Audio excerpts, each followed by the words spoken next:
A endometriose é uma doença que acomete as mulheres, onde o tecido que recobre a parte interna do útero, ela tem algumas células dentro da cavidade abdominal, né?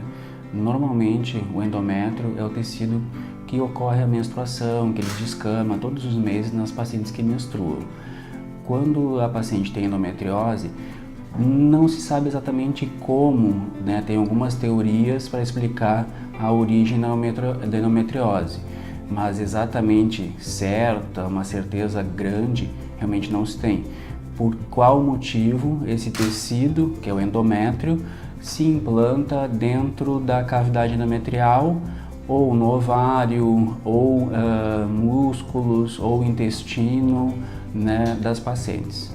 Os principais sintomas de endometriose é dor no período menstrual. 7 a 14% de todas as pacientes no consultório de ginecologia vão ter essa queixa de endometriose.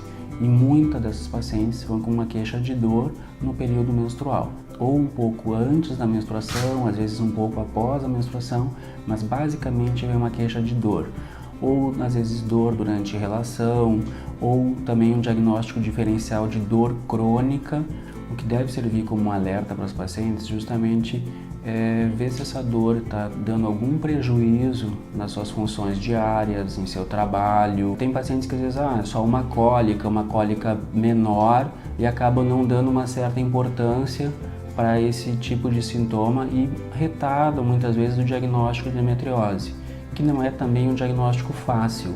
Muitas vezes um exame comum de ultrassom não vai ser possível detectar um foco pequeno de endometriose. O ideal da endometriose é ter um diagnóstico bem exato da doença, para saber qual abordagem vai ser feita. Se for uma endometriose superficial, que muitas vezes não vai aparecer em muitos exames de imagem, simplesmente usar um anticoncepcional ou o Dianogest, que é um medicamento que foi formulado para a endometriose, simplesmente vai controlar os sintomas dessa paciente e não necessariamente ela vai precisar realizar um procedimento cirúrgico, né, uma laparoscopia para diagnóstico de endometriose e conforme alguns casos, mesmo endometriose leve, muitas vezes tem que ser retirado esses focos de endometriose conforme os sintomas da paciente.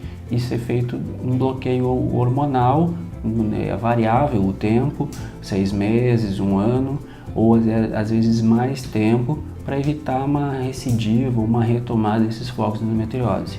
Nos casos de endometriose profunda, tem que ser feito cirurgias de um porte laparoscópico, preferencialmente maior, que envolvem muitas vezes ressecção de órgãos como intestino, como fragmentos de bexiga, fragmentos de útero, às vezes ovário e trompas também, né? Então, por isso que é muito importante essa paciente ter um diagnóstico bem estabelecido antes de partir para um procedimento cirúrgico, porque realmente o procedimento vai ter um sucesso maior e vai ter uma resolução maior dos sintomas para essa paciente. Mas basicamente, algumas vezes é retirada dos focos de endometriose que vão ajudar na clínica da doença. Vai diminuir a questão de dor. Outro ponto também importante na endometriose é a questão da relação dela com a infertilidade. Muitas pacientes com endometriose, infelizmente, têm a sua capacidade reprodutiva diminuída em função dos focos de endometriose, em função de todo o processo inflamatório que a endometriose vai gerar na pelve.